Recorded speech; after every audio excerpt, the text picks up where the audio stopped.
ನಮಸ್ಕಾರ. ಕುಮಾರ ಭಕ್ತಿ ಬೆಳಕು ಯೂಟ್ಯೂಬ್ ಚಾನಲ್ ನೋಡೋರಿಗೆ ಇವತ್ತಿನ ದಿನ ಈ ಒಂದು ಬಸವೇಶ್ವರ ಮೂರ್ತಿಯ ಒಂದು ಮಾಹಿತಿಯನ್ನು ನೋಡಕ್ಕೆ ಬಂದೇವಿ. ಅಂದ್ರೆ ಮ್ಯೂಸಿಯಂ ಐತಿ, ಆ ಮ್ಯೂಸಿಯಂ ಬಗ್ಗೆ ಒಂದು ಮಾಹಿತಿಯನ್ನು ನೋಡಕ್ಕೆ ಬಂದೇವಿ. ಆ ಮ್ಯೂಸಿಯಂ ನೋಡಕ್ಕೂ ಬಂದೇವಿ, ಅದ್ರ ಬಗ್ಗೆ ಮಾಹಿತಿನೂ ಕೇಳೋಣ. ಈ ಒಂದು ಇಲಾಖೆ, ಈ ಒಂದು ಡಿಪಾರ್ಟ್ಮೆಂಟ್ನಿಂದ ಒಬ್ಬರು ಅಧಿಕಾರಿಗಳಾದ್ರೆ ಅವರನ್ನು ಒಂದು ಮಾಹಿತಿ ಕೇಳೋಣ ಬರ್ರಿ. ನಮಸ್ಕಾರ ಸರ್. ಈ ಒಂದು ಕ್ಷೇತ್ರ ಬಗ್ಗೆ, ಈ ಒಂದು ಮೂರ್ತಿ ಬಗ್ಗೆ ಮತ್ತು ಇಲ್ಲಿ ಇರುವಂಥ ಕೆಲವೊಂದಿಷ್ಟು ಮಾಹಿತಿಗಳನ್ನು ಹೇಳ್ರಲ್ಲ ಸರ್ ನಮಗೆ ರೀ. ಸರ್, ನಾನು ಮಾಹಿತಿ ಹೇಳೋ ಪ್ರಕಾರ ಅಂತಂದ್ರೆ ಇದು ನಮ್ಮ ಗದಗಿನ ಸುಪ್ರಸಿದ್ಧ ಒಂದು ಭೀಷ್ಮಕೆರೆ. ಇದು ಭೀಷ್ಮಕೆರೆಯ ಇದು ನಮ್ಮ ಗದಗಿಯ ಒಂದು ಹೃದಯ ಭಾಗ ಇದೆ. ಈ ಹೃದಯ ಭಾಗದಲ್ಲಿ ಡಾಕ್ಟರ್ ಸಿದ್ಧಲಿಂಗ ಸ್ವಾಮಿಗಳವರ ಪ್ರೇರಣೆಯ ಮೇರೆಗೆ ನಮ್ಮ ಗದಗ ಒಟ್ಟು ಏನೋ ಒಂದು ಮಾಡಬೇಕು ಅನ್ನೋ ವಿಚಾರ ಇದ್ದಾಗ ಅವರು ಇದು ಬಸವೇಶ್ವರ ಮೂರ್ತಿಯನ್ನು ಪ್ರತಿಷ್ಠಾಪನೆ ಮಾಡಲಿಕ್ಕೆ ಹೆಚ್ಚಿನ ಒತ್ತು ಕೊಟ್ಟು ಅವರು ಮುತುವರ್ಜಿ ವಹಿಸಿ ನಮ್ಮ ಗದಗ ಜಿಲ್ಲೆಗೆ ಭೀಷ್ಮಕೆರೆ ಆವರಣದೊಳಗೆ ಇದೊಂದು ಬಸವೇಶ್ವರ ಮೂರ್ತಿಯನ್ನು ನಿರ್ಮಾಣ ಮಾಡಿಸಿದ್ರು ಸರ್. ನಿರ್ಮಾಣ ಮಾಡಿಸ್ಲಿಕ್ಕೆ ಅವರು ಸತತ ಪ್ರಯತ್ನ ಇತ್ತು ಅವರು. ಅದರಲ್ಲಿಂದ ನಮ್ಮ ಗದಗಿಗೆ ಇದೊಂದು ಏನಪ್ಪ ಅಂತಂದರೆ ಒಂದು ಮುಕ್ಕುಟ ಹಾಕಿದಂಗೆ ಸರ್, ಕಿರೀಟ ಧರಿಸಿದಂಗೆ ಆಗಿದೆ ನಮ್ಮ ಗದಗಿಗೆ. ಇದು ಒಳ್ಳೆ ಸುಪ್ರಸಿದ್ಧ ಒಂದು ಪ್ರಶಾಂತ ವಾತಾವರಣ ಇದೆ. ಇಲ್ಲಿ ಗಾಳಿ ಇದೆಲ್ಲ ಒಳ್ಳೆ ಆರಾಮಾಗಿ ಗಾಳಿ ಇದೆಲ್ಲ ಬೀಸುತ್ತೆ. ಬಂದಂಥ ಪ್ರವಾಸಿಗರಿಗೆ ಒಳ್ಳೆಯ ಅನುಕೂಲ ಇದೆ. ಇಲ್ಲಿ ನೋಡಲಿಕ್ಕೆ ಅವ್ರಿಗೆ ಒಂದು ಏನೋ ಗಾಳಿ ವಾತಾವರಣದೊಳಗೆ ಬಂದಿರ್ತಾರೆ, ಒಂದು ಆರಾಮ ಅನಿಸ್ತೈತಿ. ಇದು ಒಟ್ಟು ನಮ್ಮ ದೇಶದೊಳಗನ ನಮ್ಮ ದೇಶದೊಳಗನ ಇದು 5ನೇ ಎತ್ತರದ ಮೂರ್ತಿ. ಎತ್ತರದೊಳಗೆ 5ನೇ ಎತ್ತರದ ಮೂರ್ತಿ ಇದು. ಇದಕ್ಕೆ ಮೊದಲಿಗೆ 135 ಅಡಿ ಒಂದು ಹನುಮಂತಿಯವರ ಮೂರ್ತಿ ಇದೆ ವಿಜಯವಾಡದೊಳಗೆ. 1ನೇದ್ದು ಇದ್ರೊಳಗೆ ಹಿಮಾಚಲ ಪ್ರದೇಶದೊಳಗೆ. 2ನೇದ್ದು ಹಿಮಾಚಲ ಪ್ರದೇಶ ಸರ್. ಹಿಮಾಚಲ ಪ್ರದೇಶದೊಳಗೆ ಅದು ಎಷ್ಟು ಅಡಿ ಇದಪ್ಪ ಅಂದ್ರೆ 123 ಅಡಿ ಇದೆ. 123 ಅಡಿ. ಅದು ಪದ್ಮಸಾಂಬವ ಮೂರ್ತಿ ಅಂತಂದು ಅದು 123. ಈ ಒಂದು ಎಲ್ಲ ಎತ್ತರ ಮೂರ್ತಿಗಳು ಬೇರೆ ಬೇರೆ ಅದಾವ ಸರ್. ಆದ್ರೆ ನಮ್ಮ ಬಸವೇಶ್ವರ ಮೂರ್ತಿ ಅಂತ ಬಂತಪ್ಪ ಅಂತಂದ್ರೆ ನಮ್ಮ ದೇಶದೊಳಗೆ ಇದು ಮೊದಲನೇ ಸ್ಥಾನದಲ್ಲಿ ಬರುತ್ತೆ. 116 ಅಡಿ ಇದೆ. ಇದು ಮೊದಲನೇ ಸ್ಥಾನದಲ್ಲಿ ಅಲಂಕಾರ ಆಗುತ್ತೆ. ಹೀಗಾಗಿ ಇದು ಒಳ್ಳೆ ಪ್ರವಾಸಿಗರನ್ನ ಹೆಚ್ಚಿಗೆ ಆಕರ್ಷಣೆ ಮಾಡ್ತದೆ. ಇದಕ್ಕೆಲ್ಲ ಭಾಳ ಶ್ರಮ ಪಟ್ಟಿದ್ದು ನಮ್ಮ ಇದ್ರೊಳಗೆ ಸಿದ್ದರಾಮಯ್ಯ ಸಾಹೇಬರು ಉದ್ಘಾಟನೆ ಮಾಡಿದಿರ್ತಾರೆ. ಅವಾಗ ನಮ್ಮ ಜಿಲ್ಲಾ ಉಸ್ತುವಾರಿ ಸಚಿವರು ಇದ್ದು HK ಪಾಟೀಲ್ ಸಾಹೇಬರು ಇದ್ದರು. ಈಗ ಅವರು ಜಾಸ್ತಿ ನಮ್ಮ ಪ್ರವಾಸೋದ್ಯಮ ಸಚಿವರು ಇರೋದ್ರಿಂದ ಪ್ರವಾಸೋದ್ಯಮಕ್ಕೇ ಹೆಚ್ಚಿನ ಒತ್ತು ಕೊಟ್ಟು ನಮ್ಮ ಗದಗ ಒಂದು ಮಾದರಿಯ ಒಂದು ಜಿಲ್ಲೆಯನ್ನಾಗಿ ಮಾಡ್ಬೇಕಂತಂದು ಪ್ರೇಕ್ಷಣೀಯ ಸ್ಥಳಗಳನ್ನೆಲ್ಲ ಗುರ್ತು ಮಾಡಿ ನಮ್ಮ ಗದಗ ಜಿಲ್ಲೆಗೆ ಹೆಚ್ಚಿನ ಜನರು ಆಕರ್ಷಣೆ ಆಗುವಂಗೆ ಮಾಡ್ತಾ ಇದ್ದಾರೆ. ಈ ಭೀಷ್ಮಕೆರೆಯ ನಮ್ಮ ಆವರಣದೊಳಗಾದಂಥ ಬಸವೇಶ್ವರ ಮೂರ್ತಿ ಕೆಳಗಡೆ ಒಂದು ಮ್ಯೂಸಿಯಂ ಮಾಡಿದ್ದಾರೆ. ಆ ಮ್ಯೂಸಿಯಂ ಅಲ್ಲಿ ಬಸವಣ್ಣವರ ಚರಿತ್ರೆ, ಕೆಲವು ಪವಾಡವಿದ್ದಂತೆ ಅವರ ಚರಿತ್ರೆಗಳು, ಅವರ ಜೀವನದಲ್ಲಿ ಏನೇನು ಮಾಡಿದ್ರು, ಹುಟ್ಟಿನಿಂದ ಹಿಡಿದು ಅವರು ಲಿಂಗೈಕ್ಯ ಆಗುತ್ತಾನೆ ಕೆಲವೊಂದು ಎಲ್ಲ ಮೂರ್ತಿಗಳನ್ನು ಒಳಗಡೆ ಮೂರ್ತಿಯ ರೂಪದಲ್ಲಿ ಜನರಿಗೆ ಗೊತ್ತಾಗಲಿ ಅಂತಂದು ಒಳಗಡೆ ಎಲ್ಲ ಮೂರ್ತಿಗಳನ್ನ ಪ್ರತಿಷ್ಠಾಪನೆ ಮಾಡಿದ್ದಾರೆ. ಇನ್ನೂ ಕೆಲವು ಮೂರ್ತಿಗಳದ ಅವ್ರು ನೋಡ್ತಕ್ಕಂಥ ಮೂರ್ತಿಗಳು ಇದಾವೆ ಸರ್ ಇದರೊಳಗಡೆ ಮ್ಯೂಸಿಯಂದಾಗ. ಏನು ಅವರ ಸನ್ನಿವೇಶ ಮಾಡಿದ್ರು ಆ ಟೈಪ್ ಎಲ್ಲ ಜನರು ನಾವೆಲ್ಲ ಒಂದು ಅಸಮಾನತೆ ಎಲ್ಲ ಇದನ್ನೆಲ್ಲ ಹೋಗ್ಲಾಡ್ಸುವಂಗ, ಆಮೇಲೆ ಜಾತ್ಯತೀತ ಅನ್ನೋದನ್ನ ಏಕತೆ ಮಾಡಿದಂತ ಒಂದು ಹೋರಾಟ ಇದು ನಮ್ಮ ಬಸವಣ್ಣವ್ರಿಗೆ ಹೋಗುತ್ತೆ. ಅವ್ರ ಜಾತಿ ಧರ್ಮ ಅನ್ನೋದು ಇದ್ದಿದ್ರು ಮಾಡಬಾರ್ದು. ಅವರು ಎಲ್ಲ ಜಾತಿವನ್ನ ಬಿಟ್ಟು ಸಮಾನ ದೀಕ್ಷೆಯನ್ನು ತಗೊಂಡು ಲಿಂಗವನ್ನು ಪೂಜೆ ಮಾಡ್ಕೊತ ಬರ್ತಾರೆ. ಎಲ್ಲರೂ ಸಮಾನರಾಗಿ ಬದುಕು ಅಂತೇಳಿ ಹೋರಾಡಿದ್ರು. ಒಂದು ಹೋರಾಟ ಮಾಡಿದಂಥ ಮಹಾನ್ ವ್ಯಕ್ತಿಗಳವರು. ಜಗಜ್ಯೋತಿ ಬಸವಣ್ಣವರತ್ತಾಗಿ ಇದಾಗಿದ್ದಾರೆ ಸರ್. ನೀವು ಇಲ್ಲಿ ಗೈಡೆನ್ಸ್ ಅಥವಾ ಇವ್ರು ಟೂರಿಸ್ಟ್ ಪ್ಲೇಸ್ ವತಿಯಿಂದ ನೀವು ಒಂದು ಜವಾಬ್ದಾರಿ ಒಂದು ಇದನ್ನು ಕೆಲಸ ಹೇಳಿದ್ರಲ್ರಿ, ಆ ಒಂದು ಮಾಹಿತಿ ಹೇಳ್ರಿ ಸರ್. ಎಷ್ಟು ವರ್ಷ ಸರ್ ಇಲ್ಲಿ ಈ ರೀತಿ ಇಲ್ಲಿ ಜಾಬ್ ಮಾಡಕತ್ತ ಸರ್?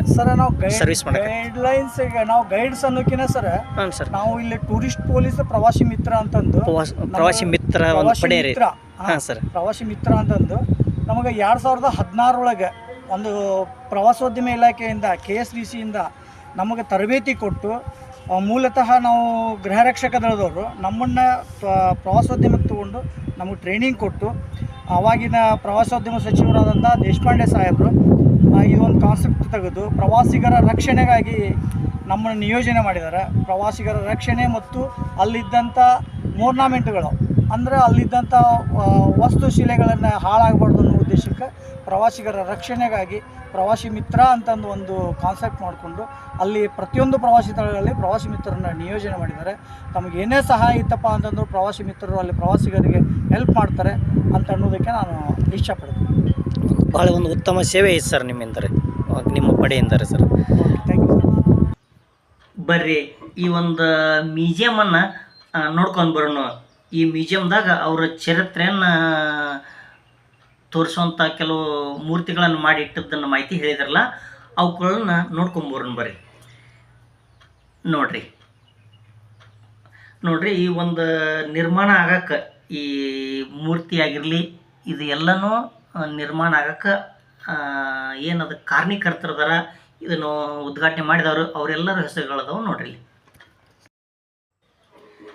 ಓಕೆ ಬರ್ರಿ, ಅವರ ಒಂದು ಬಸವಣ್ಣವರ ಒಂದು ಚರಿತ್ರೆಯ ಒಂದು ಮೊದಲನೇ ಭಾಗ ನೋಡೋದಾದ್ರೆ ನೋಡ್ರಿ, ಬಸವಣ್ಣವರು ಹುಟ್ಟಿದಂಥ ಒಂದು ದೃಶ್ಯವನ್ನು ನಾವು ನೋಡಾಕತ್ತೀವಿ ನೋಡ್ರಿ. ಈಗ ಬಸವಣ್ಣವರು ಹುಟ್ಟಿದಾಗ ಅವರ ತಾಯಿ ತಂದೆ, ಅವರ ಗುರು ಮತ್ತು ಅವರ ಅಕ್ಕ ಆದಂಥ ನಾಗಲಾಂಬಿಕೆ ಅವರಿದ್ದನ್ನು ಈ ಥರ ಚಿತ್ರ ಬಿಡಿಸಿ ಈ ಥರ ಚಿತ್ರನ ಮಾಡಿಟ್ಟಾರ ನೋಡ್ರಿ. ಬಸವಣ್ಣವರು ಹುಟ್ಟಿದ ದೃಶ್ಯ ಇದು ನೋಡ್ರಿ. ಅವರ ಧರ್ಮ ಗುರುಗಳು ನೋಡ್ರಿ, ಅವರು ಅದರದ್ದು ಒಂದು ಮಾಹಿತಿನೂ ಕೊಡಕ್ಕೆ ಅದರ ಕೆಳಗಡೆನೆ ಹೆಸರು ಸೂಚಿಸ್ಯಾರ ನೋಡ್ಬೋದು ಬರ್ರಿ. ಮತ್ತು ಮುಂದೆ ಬಸವಣ್ಣವರು ಬೆಳೆದ ನಂತರ ಕೆಲವೊಂದು ಏನೇನು ಆಚರಣೆಗಳು ಮಾಡಾಕತ್ತಿದ್ರು, ಯಾವ ಥರ ಅವರ ನಡೆ ಆಯಿತು ಅಂತೇಳಿ ನೋಡೋಣ ಬರ್ರಿ ಮುಂದೆ. ನೋಡ್ರಿ, ಈ ಒಂದು ದೃಶ್ಯದೊಳಗೆ ನಾವು ಪೂಜೆ ಮಾಡುವಂಥ ಭಟ್ರು ನೋಡಾಕತ್ತೇವಿ, ಮತ್ತು ಊರಿನ ನಾಗರಿಕರವರು ಮತ್ತು ಪೂಜಿಸುವಂಥ ಊರಿನ ಮಹಿಳೆಯರು ಅದಾರ ನೋಡ್ರಿ. ಇಲ್ಲಿ ಅವರ ಎಲ್ಲರನ್ನ ಮಧ್ಯೆ ಅಲ್ಲಿ ಬಸವಣ್ಣವ್ರು ಕುಂತಾರ, ಮತ್ತು ಇವರೊಬ್ಬರು ಅರ್ಚಕರು ಅವರು ಒಂದು ಜನಸಾಮಾನ್ಯರಿಗೆ ಏನೋ ನಿರ್ದೇಶನ ಮಾಡುವಂಥದ್ದು ಮಾಡಾಕ್ತಾರ. ಇಲ್ಲಿ ಬಸವಣ್ಣನವರ ಒಂದು ಚಿಂತಾಕ್ರಾಂತ ಅಂದರೆ ಚಿಂತೆ ಮಾಡ್ಕೊತ ಕುಂತಂಥ ಒಂದು ದೃಶ್ಯವನ್ನು ನಾವು ನೋಡಕತ್ತೀವಿ. ಇದು ಏನಂತೇಳಿ ಇದ್ರ ಕೆಳಗಡೆ ಕೊಟ್ಟಾರ ನೋಡ್ರಿ. ಕಲ್ಲು ನಾಗರಿಕ ಹಾಲು ಎರೆಯುವುದು ಮೊದಲಾದ ಮೌಢ್ಯತೆ ಹಾಗೂ ಅಸ್ಪೃಶ್ಯತೆಯನ್ನು ಆಚರಣೆ ಕುರಿತು ಗಾಢವಾಗಿ ವಿಚಾರ ಮಾಡುವಂಥ ಬಾಲ ಬಸವಣ್ಣ ನೋಡ್ರಿ, ಯಾವ ಥರ ವಿಚಾರ ಮಾಡ್ಕೊತ ಕುಂತಂಥ ದೃಶ್ಯವನ್ನು ತೋರ್ಸಾಕತ್ತಾರಲ್ಲ, ಹಿಂಗೈತೆ ನೋಡ್ರಿ. ಈ ಒಂದು ಮೌಢ್ಯತೆಗಾಗಿ ಅವರ ಒಂದು ಇದನ್ನು ಸುಧಾರಣೆಕ್ಕಾಗಿ ಎಷ್ಟೊಂದು ಹೋರಾಡಿದರು ಅಂಥೇಳಿ ಆ ದೃಶ್ಯವನ್ನು ತೋರ್ಸಾಕ ನೋಡ್ರಿ ಇಂಥ ಚಿತ್ರವನ್ನು ಬಿಡಿಸ್ಯಾರ ನೋಡ್ರಿ. ಮತ್ತು ಬರ್ರಿ ಮುಂದೆ ಯಾವ ಒಂದು ಸುಧಾರಣೆ ಮಾಡುವಂಥ ದೃಶ್ಯವನ್ನು ತೋರಿಸ್ತಾರ ನೋಡೋಣ ಬರ್ರಿ. ನೋಡ್ರಿ ಇಲ್ಲಿ ಇದನ್ನು ನೋಡ್ರಿ, ನೀರಿನೊಳಗೆ ಒಬ್ಬ ವ್ಯಕ್ತಿ ಬಿದ್ದಂಥ ಒಂದು ದೃಶ್ಯ ಕಾಣ್ತೈತಿ. ಬಸವಣ್ಣನವರು ಅವನನ್ನು ನೀರಿನಿಂದ ಮೇಲೆ ಎತ್ತಿದಂಥ ದೃಶ್ಯ. ಇವರು ನೋಡ್ರಿ ಊರಿನ ಗ್ರಾಮಸ್ಥರು ನೋಡ್ರಿ. ಆ ನೀರಿನೊಳಗೆ ಬಿದ್ದಂಥ ವ್ಯಕ್ತಿನ ಈ ಬಸವಣ್ಣನವರು ರಕ್ಷಣೆ ಮಾಡಿದೈತಿ. ಏನು ನೋಡೋಣ ಬರ್ರಿ. ಇದು ನೋಡ್ರಿ, ಬಾಲಕ ಬಸವಣ್ಣ ಕೆರೆಯಲ್ಲಿ ಬಿದ್ದ ದಲಿತ ಯುವಕನನ್ನು ರಕ್ಷಣೆ ಮಾಡುತ್ತಿರುವ ದೃಶ್ಯ ಇಟ್ಟಾರ ನೋಡ್ರಿ. ಅಂದ್ರೆ ಅವಾಗ ದಲಿತ ವ್ಯಕ್ತಿಯನ್ನು, ದಲಿತ ಜನರನ್ನು ಒಂದು ಇದರಿಂದ ನೋಡ್ತಿದ್ರು, ಕೆಳಮಟ್ಟದಿಂದ ನೋಡ್ತಿದ್ರು ಅವರ ಒಂದು ಕಾಲದೊಳಗೆ. ಆವಾಗ ಅವ್ರನ್ನ ಯಾರೂ ರಕ್ಷಿಸಿರಲಿಲ್ಲ. ಹೀಗಾಗಿ ಬಸವಣ್ಣವರ ಖುದ್ದಾಗಿ ಹೋಗಿ ಅವನನ್ನು ರಕ್ಷಣೆ ಮಾಡಿದಂಥ ದೃಶ್ಯ ಇದು ನೋಡ್ರಿ. ಬರ್ರಿ ಮತ್ತು ಮುಂದೆ ಯಾವ ದೃಶ್ಯ ಐತಿ ನೋಡೋಣ ಬರ್ರಿ. ನೋಡ್ರಿ, ಇಲ್ಲಿ ಈ ಒಂದು ದೃಶ್ಯದೊಳಗೆ ಅಲ್ಲೆಲ್ಲೇ ಊರಿನ ನಾಗರಿಕರು ಆನಂತರ ಒಂದು ಯಾವುದೋ ಪೂಜಾ ವಿಧಾನವನ್ನು ಮಾಡುವಂಥ ಒಂದು ದೃಶ್ಯ ಐತಿ. ಆ ಗುಂಪಿನೊಳಗೆ ಬಸವಣ್ಣನವರು ಜನಗಳ ಜೊತೆ ಏನೋ ವಿರೋಧಿಸುವಂಥ ಒಂದು ದೃಶ್ಯ ಐತಿ. ಇಲ್ಲಿ ಅವರ ಒಂದು ಅರ್ಚಕರು, ಅವರ ಒಂದು ಗುರುಗಳು ಅದಾರ, ಮತ್ತು ಊರಿನ ಅವರು ರಾಜ್ಯದ ಒಂದು ರಾಜಮನೆತನದೊಳಗೆ ಇದ್ದಂಥದ್ದು ಮತ್ತು ಅವ್ರ ಒಂದು ಕುಟುಂಬದ ಜನಗಳನ್ನು ತೋರ್ಸಾಕತ್ತಾರೆ. ಈ ಒಂದು ದೃಶ್ಯ ಏನನ್ನು ಸೂಚಿಸ್ತೈತಿ, ಎದಕ್ಕಾಗಿ ಈ ದೃಶ್ಯನ ಇಟ್ಟಾರ ಅನ್ನೋದು ಇಲ್ಲಿ ಕೆಳಗಡೆಯಿಂದ ನೋಡೋಣ ಬರ್ರಿ. ಇಲ್ಲಿ ಕೆಳಗಡೆ ಮಾಹಿತಿ ಕೊಟ್ಟಿರ್ತಾರೆ, ಅದನ್ನು ತೋರಿಸ್ತೀನಿ ಬರ್ರಿ. ನೋಡ್ರಿ, ಬಸವಣ್ಣವರು ಅವ್ರ ಜೊತೆ ವಾದ ಮಾಡುವಂಥ ಒಂದು ದೃಶ್ಯವನ್ನು ನಾವು ನೋಡಕತ್ತೇವೆ. ಇದು ಏನು ವಾದ ಅನ್ನೋದನ್ನು ಇಲ್ಲಿ ಕೊಟ್ಟಾರ ನೋಡ್ರಿ. ಜನಿವಾರ ಧರಿಸುವುದನ್ನು ವಿರೋಧಿಸಿದ ಬಸವಣ್ಣ. ಅಂದ್ರೆ ಇವರು ಒಂದು ಮನೆತನದೊಳಗೆ ಜನಿವಾರ ಒಂದು ಧರಿಸ್ಬೇಕಾದ್ರೆ ಒಂದು ನಿಯಮ ಇರ್ತೈತಿ, ಅದನ್ನು ನೆರವೇರ್ಸಕತ್ತಾರ. ಅದನ್ನು ವಿರೋಧಿಸಿದ ದೃಶ್ಯ ಅದು ಬರ್ರಿ ಮತ್ತೆ ಮುಂದೆ ನೋಡೋಣ. ಈಗ ನಾವು ನೋಡುವಂಥ ದೃಶ್ಯದೊಳಗೆ ಬಸವಣ್ಣನವರ ನೋಡ್ರಿ ಇಲ್ಲಿ ಪೂಜಕ್ಕೆ ಮತ್ತು ಜ್ಞಾನಕ್ಕೆ ಕುಂತಂಥ ಒಂದು ದೃಶ್ಯವನ್ನು ನಾವು ನೋಡಕತ್ತೀವಿ. ಇದು ಏನಂತ ನೋಡ್ರಿ ಇಲ್ಲಿ ಕೂಡಲ ಸಂಗಮದಲ್ಲಿ ಅಂದ್ರೆ ಬಸವಣ್ಣವರು ಈ ಒಂದು ಕೂಡಲ ಸಂಗಮನಾಥನನ್ನು ಅವರು ಆರಾಧಿಸ್ತಿದ್ರು. ಆ ಒಂದು ಕ್ಷೇತ್ರದೊಳಗೆ ಬಸವಣ್ಣವರು ಜ್ಞಾನಕ್ಕೆ ಕುಂತಂಥ ದೃಶ್ಯ ನೋಡ್ರಿ ಇದು ನೋಡ್ರಿ ಬಸವಣ್ಣವರು ಕೂಡಲ ಸಂಗಮದ ಜ್ಞಾನಕ್ಕೆ ಕುಂತಂಥ ದೃಶ್ಯ ಇದು. ಬರ್ರಿ ಮತ್ತು ಮುಂದೆ ಯಾವ ಒಂದು ದೃಶ್ಯ ಕಾಣ್ತೈತಿ ನೋಡೋಣ ಬರ್ರಿ. ಇದು ಸೋಮೇಶ್ವರ ದೇವಾಲಯದ್ದೇನೋ ಮಾಹಿತಿ ಐತಿ ನೋಡ್ರಿ ಇಲ್ಲಿ. ಆದರೆ ಈ ದೇವಾಲಯ ಇಲ್ಲಿಲ್ಲ. ಬರ್ರಿ ನೋಡೋಣ. ಕಲ್ಯಾಣ ಚಾಲುಕ್ಯರ ಕಾಲದ ದೇವಾಲಯ ಇದು. ಗರ್ಭಗೃಹ, ಅಂತರಾಳ, ನವರಂಗ, ಸಭಾ ಮಂಟಪ ಹೊಂದಿದ್ದು ಎದುರಿಗೆ ನಂದಿ ಮಂಟಪ ಇದೆ. ದಿನನಿತ್ಯ ಅಜಗಣ್ಣ ಅನ್ನೋ ಒಬ್ಬ ಶರಣರ ಬರುತ್ತಿದ್ದರು. ನೋಡ್ರಿ ಇಂಥ ಒಂದು ಮಾಹಿತಿ ಕೊಡುವಂಥ ಒಂದು ಬ್ಯಾನರನ್ನು ಮಾಡಿಟ್ಟಾರ. ನೋಡೋಣ ಮತ್ತು ಮುಂದೆ ನೋಡ್ರಿ ಇಲ್ಲಿ ಬಸವಣ್ಣವರ ಒಂದು ಮದುವೆ ಮಂಟಪದ ಚಿತ್ರನ ಇಲ್ಲಿ ನಾವು ಕಾಣಕತ್ತೇವೆ. ನೋಡ್ರಿ ಇಲ್ಲಿ ಮದುವೆ ಕಾರ್ಯಕ್ರಮದೊಳಗೆ ಏನು ಯಾವ ಥರ ಇರ್ತೈತಲ್ಲ ಅಂಥ ಒಂದು ದೃಶ್ಯವನ್ನು ನೀವು ನೋಡಕತ್ತೀರಿ. ನೋಡ್ರಿ ಇದು ಬಸವಣ್ಣವರ ಮದುವೆಯ ದೃಶ್ಯ ನೋಡ್ರಿ. ಮದುವೆ ಆಗುವಂಥ ಒಂದು ದೃಶ್ಯವನ್ನು ನೀವು ನೋಡಕತ್ತೀರಿ.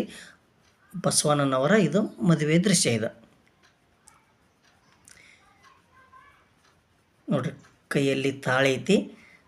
ತಾಳಿ ಕಟ್ಟುವಂಥ ಒಂದು ಸಿಚುವೇಶನ್ದೊಳಗೆ ಇದ್ದಂಥ ದೃಶ್ಯ ಇದು ನೋಡ್ರಿ. ಗಂಗಾಂಬಿಕೆಯೊಂದಿಗೆ ಬಸವಣ್ಣನವರ ವಿವಾಹ ಮಹೋತ್ಸವ. ಓಕೆ, ಈ ಥರ ಪ್ರತಿಯೊಂದು ಬಸವಣ್ಣನವರ ಒಂದು ಸಾಧನೆ, ಬಸವಣ್ಣನವರ ಒಂದು ಚರಿತ್ರೆಯನ್ನು ಸಾರುವಂಥ ಎಲ್ಲ ಥರದ್ದು ಚಿತ್ರವನ್ನು ಮಾಡಿ ಈ ಒಂದು ಮ್ಯೂಸಿಯಂ ಮಾಡ್ಯಾರ.